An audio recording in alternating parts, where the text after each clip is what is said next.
I said it earlier, Bill. We've always loved you and you've meant so much to this program, but now you mean more than ever before. It's your job, not Ed Sprague, not the coaches. It's your job to go find us players who can be athletics and help us win at this level. Yes, well, I'm glad I could contribute to the new look Oakland A's, but obviously the A's minor league staff's been doing a job of developing these guys like Geloff and Soderstrom, who are Yeah. now there, and you're finally getting to see them. Obviously, it looks like Geloff's ready. Soderstrom's still just 21, might need a little more time, but there's more guys in the pipeline too. Now we've got Lawrence Butler down at AAA Vegas. We've got shortstop Darell Hernaiz down there at AAA Vegas. Kyle McCann, the left-handed hitting catchers, hitting 290 at Vegas. Also, you got a guy like Max Schumann. He's hitting 300. He's got an OBP of 400. A little older guy down at Vegas. So there are guys in the pipeline. There are more guys coming. So, I think this is a good time to keep your eye on the ball and get excited about the new guys on the way. And, hopefully there'll be, after the trade deadline, maybe there'll be a little more room for some of these guys as well if we're lucky. Oh, editor-in-chief of Athletics Farm. You go to @Athletics Farm. You're speaking my language because I've been calling for it for a long time. Well, first off, let's start with this. As somebody that has dedicated your life to this, what does it mean to you when you do see the guys come up? And let's take a guy like Geloff, and Geloff comes up and has the success. How much fun do you have watching that? No, it's really satisfying. I mean, a lot of fans don't follow the prospects quite so much, and they see a young guy come up, and yeah, it's good to see him doing well. But obviously, you've been following a guy for a couple of years. It's even more gratifying. I mean, going back a little bit, I remember when Matt Olson and Chad Pinder were living in a two-bedroom house in Stockton with three other guys. People are sleeping on the couch, and I'm down there interviewing them in Stockton. When those guys are really roughing it, to see guys like that years later finally make it to the major leagues makes it so much more rewarding and so much more fun when you finally see those guys breaking through, and then you're able to see them in the clubhouse and remember how things were a few years ago. And it's just so gratifying to see that story, that climb up to the top of the ladder when a lot of guys don't make it, and when they do, it's exciting to see that. And it's even more exciting when you see the journey that they went through to get that. It was by no means certain that even Matt Olson, as great a player as he was going to make it to the major leagues. I don't know if you remember, they called him up and sent him back down about half a dozen times before he stuck. So to see a guy like that go through what he went through, to stick and to be the success he has, is just so gratifying. Hopefully we're going to be able to say the same things about guys like Zach Geloff, guys like Tyler Soderstrom as well. But when you're in a rebuild mode, I mean, those are the things you have to kind of cling on to. Those are the things that are fun, that make it worthwhile. You've said it a million times. I don't want to go out to the park and see a bunch of mediocre veterans. I want to see some young guys, even if they're still learning and they're struggling on occasion. It gives you something to pay attention to and look forward to and get excited about anyway. Human beings live on hope, and you don't have a lot of hope when there's a lot of mediocre veterans in the lineup. You do have hope when there's young guys in the lineup anyway. We sell two things here at A's Cast Live: hope and worry. Two things. Right now, we're selling hope. And you got plenty of them in stock right now, too. All right. Hey, I'll tell you, the whole Matt Olson thing, I learned a lot. Now that Bob Melvin's not here, I can kind of tell some of my secrets. I think the way we handled Matt Olson was atrocious. I think the front office really screwed it up. That whole back and forth to Nashville, even worse. That's where sometimes I don't give the front office, they don't deserve the credit, because they were putting him out in right field. He was out. You're talking about one of the premier defensive first basemen of his time in the game of baseball. His organization was putting him out in right field, and it was Bob Melvin who's texting him in the minor leagues saying, "Don't worry about it. You're the first baseman of the future. You're the first baseman of the future." I mean, how bad is it that you're taking one of the premier first basemen of his generation, and in the minor leagues, you are sticking him in right field? It's like How clueless that was. That was clueless. It is what it is. It was clueless. So sometimes, when people want to take all this credit, well, we drafted this guy to like, we followed the journey a little bit more than that. And I think it really said a lot about Matt Olson, the adversity he went through of being put in right field and having to go to Nashville back and forth and back and forth. I think the player he is today is because of the makeup and what he battled through. I think no question about it. And I look at guys now, and for Geloff, the thing that you like is when someone like you, Bill, comes on and says, this is what the guy does. And so many times we see the guy come up and then he's not that guy. Geloff has been everything people has said. He's got size. He's athletic. He's fast for his size.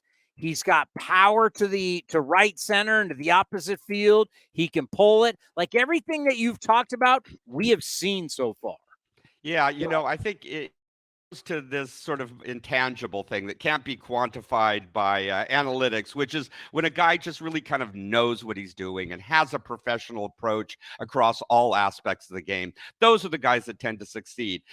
Zach Geloff got a lot of great tools and skills, but he's not, the most overwhelming specimen, but he knows what he's doing. He knows how to hit. He knows how to play in the field, and even when he doesn't succeed, he knows how to make the most of it, and he knows how to come back and bounce back from that as well. And guys who have those sort of intangible qualities gives them a little better chance of succeeding despite their skill set, despite their tools, whatever they are. And I think Geloff was one of those guys that just always seemed to know what he was doing, looked like he was ready for success. So, some guys it takes a little longer to develop some of the skills needed. But I think Geloff always looked like a bit of a polished player from day one. But, when you talk about the front office and some of the decisions that have been made in the past, I agree with you on the Matt Olson thing. And I remember talking to Matt Olson down at Nashville when he, had been sent back down there for about the fifth time. And, he said, I'm tired of getting on a plane back to Nashville. It's pretty dispiriting, and when you've got a guy with as much raw talent as that, I think we'd all rather see him just given a clear shot. If he fails, he fails. But, give him a clear shot, give him a clear opening. And when he finally got that, he did succeed. And just to go to something recently, when the A's called up Jonah Bride, when Ryan Noda went on the injured list. Look, Jonah Bride's a great guy, nice guy. We've seen him before. We know what he's capable of and what he's not capable of, right? We're not going to see, some dramatic new Jonah Bride. Why not call up in that situation Kyle McCann, the left-handed hitting catcher who's hitting 290 down there, who hasn't had a shot in the big leagues yet? Why not in that spot take a flyer on a guy who hasn't had a shot yet, see what he can do? Maybe he can break through instead of making that conservative choice to going to a guy who's been pretty mediocre in the majors and, isn't really going to offer you anything. And you're not really going to learn anything from having him on the roster for a couple of weeks. Give a new guy a shot. Let's see what he can do. Roll the dice a little bit. This is the time to not be so conservative. What do you got to lose? What are you worried? You're not going to, get to 250 winning percentage. I mean, what are we worried about here? I mean, it's like what you did to Matt Olson, but what you did for Derek Barton. You fell in love with Derek Barton, and what you did to Matt Olson. I mean, shake yourself. I mean, Derek Barton, you forced Derek Barton to play in the 2013 series against the Tigers. And then he was terrible defensively, and Bob Melvin said, I've had enough. He never played again in the big leagues. I mean, the amount of time and the amount of love you gave Derek freaking Barton for all that time and stood up for him and all things. And then in the end, what Derek Barton ended up being was a guy who shouldn't be in big league baseball. Don't even take me down the dark side. I want to talk about a guy because Lawrence Butler, we all get it. We've seen it. We get it. I think to give the front office a boatload of credit, when Cole Irvin was traded, it was upsetting, right? You're like, He's cheap. It's 200 innings. It's 30 starts. It's what this team needs. And who is Darell Hernaiz? Who is this guy? I don't know. He's not one of their top prospects. What are we doing? All he has done is hit. Bobby Crosby was on this show. Bobby loves him. Hernaiz is a guy that I don't know. Can he be a big league shortstop? If he hits, you're going to find a spot for him. Just what have you seen from AA to AAA, and how good do you think he can be? Well, and I agree with you because when the A's traded Cole Irvin, Darell Hernaiz was, I think, the 16th ranked Orioles prospect. It's like 15th or 16th, yeah. Yeah, he wasn't high up there. And, I thought the A's pitching was going to be pretty shaky this year, which it turned out to be. And I thought, why do you want to trade your most reliable starter for a number 16 prospect? But it turns out the A's didn't know what they were doing here. Give the front office credit. They saw something in Hernaiz, and you couldn't have expected better from him this year. He's hitting about 325 on the year between AA, AAA. He's still hitting over 300 since the call up to AAA. I think he's got, a few extra base hits in his first few games there. He just seems to be, a real hitter. And the guy still hasn't turned 22. He'll turn 22 next week. Still just 21. Questions about whether he can play shortstop long-term. But you know what? Do the A's seem to have a long-term answer at shortstop right now on a big league answer? No. Do they have a shortstop who can swing the bat at all? No. Well, then why not give this guy a shot before the season's through? He's done nothing but hit over 300 all season. Let's put him in the big leagues in September and see if he can play shortstop or not. I mean, we've had virtually no production out of that position for a good while, and here's a guy who can swing the bat. Why not roll the dice? Put him out there in September, see what he can do, see what he's capable of, and then at least you'll know a little something more about that position heading into next year, because it sure doesn't look like Nick Allen or Kevin Smith are going to be a long-term answer at that position. And, Darell Hernaiz is the next closest potential answer. So why not at least spend the final month of the year finding out what this guy can do at the big leagues? Again, the promotion to AAA hasn't slowed him down in the least. He seems to be on fire. He seems to be excited. He seems to be confident. And I think we all know that when a player's feeling confident, that's probably the most important component to his success at any level in baseball.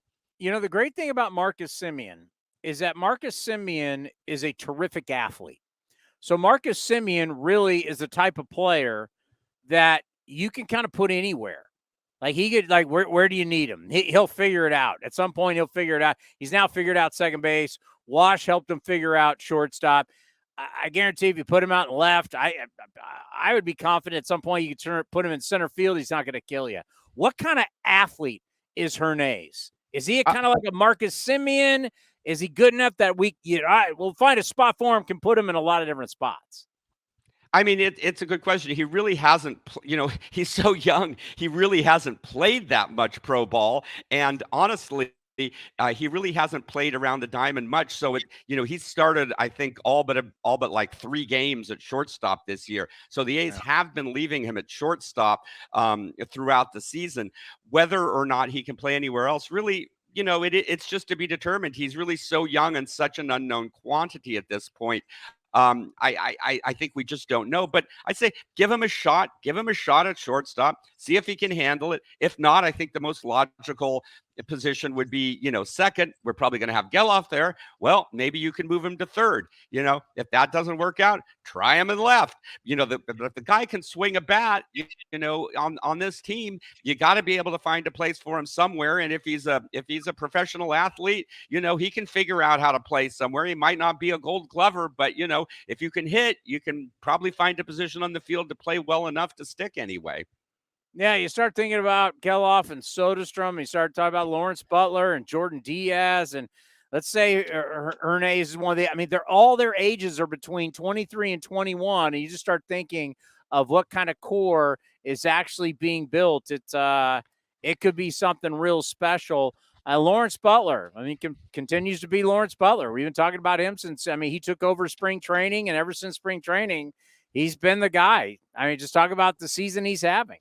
And he was just called up to AAA Vegas a couple weeks ago. Hasn't missed a beat. I think in his first 9 games at Vegas, he's got 4 extra base hits, and he's stolen 6 bases in his first 9 games. So the speed is there, the power is there. He's got an ability to play in the outfield. He's been playing a lot of center field this year. He's also spent a lot of time in right. So, I mean, there don't really appear to be any big holes left in his game. And to go up to AAA, play with the confidence he's been playing, to just go out there and start swiping bases almost every game, and hitting the ball hard every game. And, you've seen Lawrence Butler in spring training. The guy plays with confidence. He's an excitable player. He wants to be out there under the lights. He wants to make things happen. I'd love to see him in September too. Why not? Give him a shot. Give him a look. I mean, it's not like, the A's are going to have 3 solid outfielders they can count on every day. I think, probably suspect Laureano and Seth Brown might not be in the mix next year. We've got Bleday. We've got Rooker. We've got your guy Cody Thomas up there now too. But there are room for more outfielders. I'd love to see Lawrence Butler in the major league mix next spring, fighting for a job.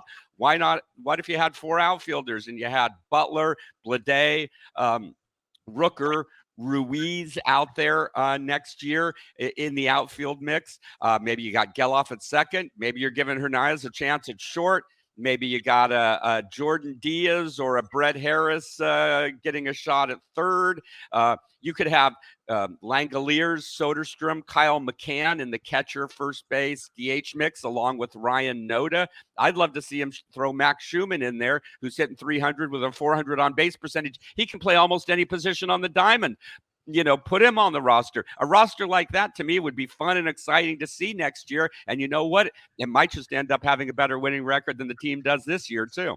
I'm not saying I want to get into a time machine and go forward, because I love football and football season's coming. My favorite holiday is Halloween, then Thanksgiving, then Christmas.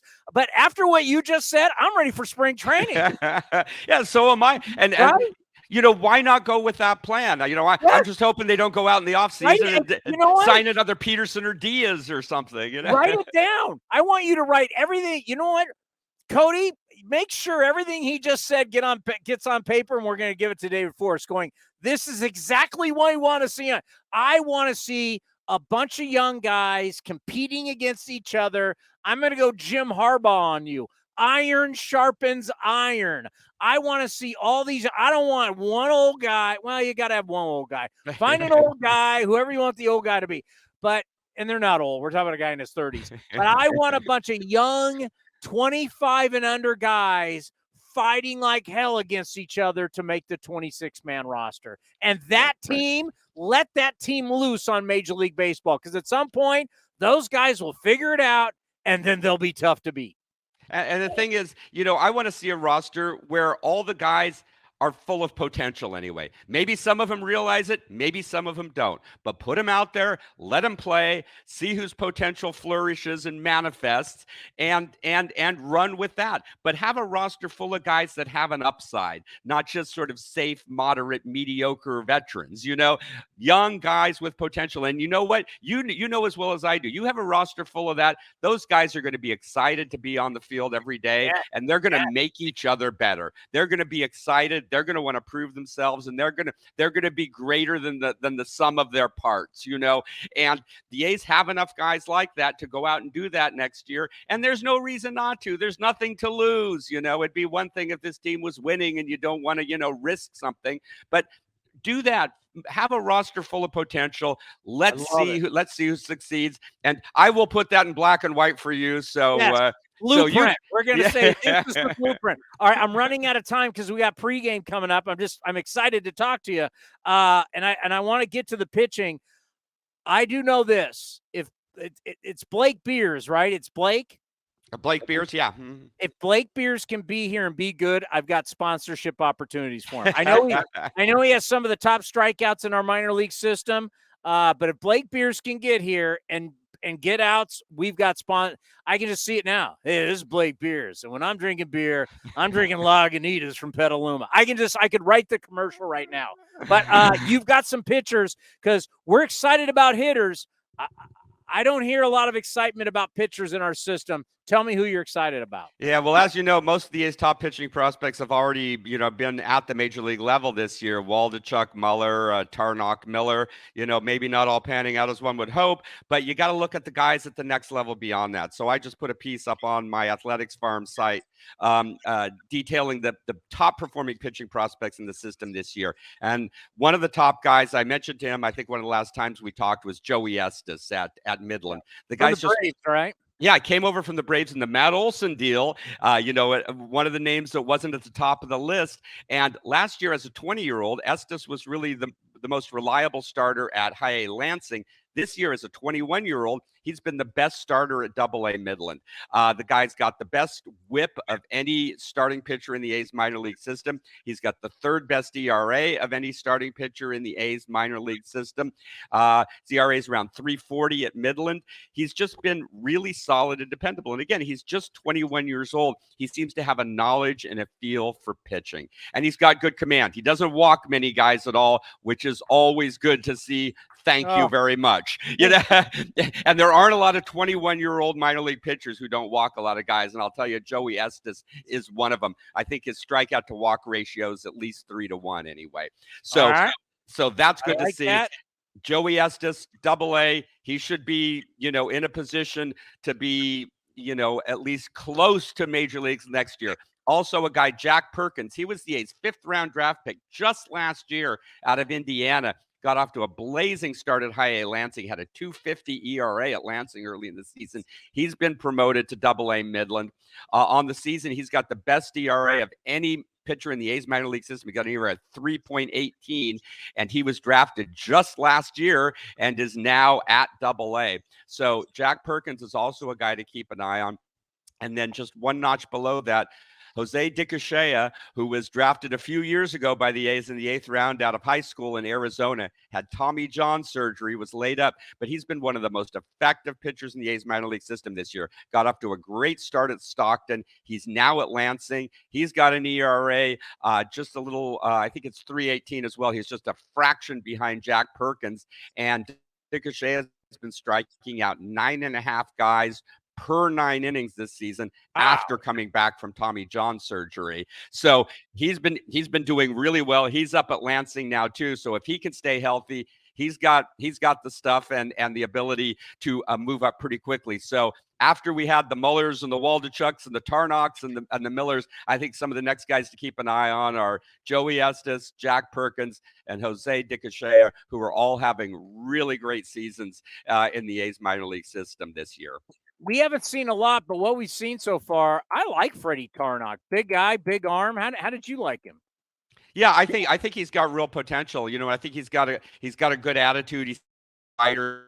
Adler seems like he wants to be out there competing. Hopefully they're going to give him enough innings, give him a shot to get out there and show what he can do the remainder of the season. I think he was a little bit of an underrated talent, and the pitching staff is not overwhelmed with, extreme talents at this point. I'd like to see Freddie Tarnock given as much of a shot to see what he could do. Maybe, I know he hasn't been stretched out much, but maybe, use him as an opener, get him a couple innings to start a game or something before flipping it over. But I think, he could have potential as, maybe not a dominant pitcher, but a solid arm in the A's staff going forward anyway. Well, I got a lot more questions, but we got to get to the pregame show. You have always been important for our program, but you are now far more important than you've ever been before. You, my friend, need to help figure out, especially with all of these pitchers that they drafted and the college pitchers. I've been trying to tell people, you're a college guy in this system. You don't have a rotation up here where guys got contracts and big money, you're blocked. There is nobody. This stands for position players, pitchers. This is like you've got a yellow brick road leading to Oakland. There's nobody standing in your way. No one's got a 10-year, $300 million contract. No one's blocking you. This is on you. I wish I could stand up in front of the draft class and go, you want to be a big leaguer? It's on you. Nothing's blocking you. And I got to think, Bill, you've got to expect for some of these pitchers, especially the college guys, it shouldn't take long. Well, like I just mentioned, Jack Perkins, he was just drafted last year. He's already at Double-A Midland. I mean, that's not that far away from the major leagues. If you're drafted, you come out and pitch well, there is a clear path straight to the big leagues for you at this point. That's got to be exciting. And if you're a talented guy who's confident and knows what he's doing and isn't afraid of a challenge, you ought to get yourself out there on the mound and start slinging it and know you could be on that big league mound in no time if you just do your job out there on the mound. Hey, great stuff. We got to get to the pregame. We'll talk soon. Great. Take care, Tony. We'll put that plan in place for the front office and get next season to head in the right direction.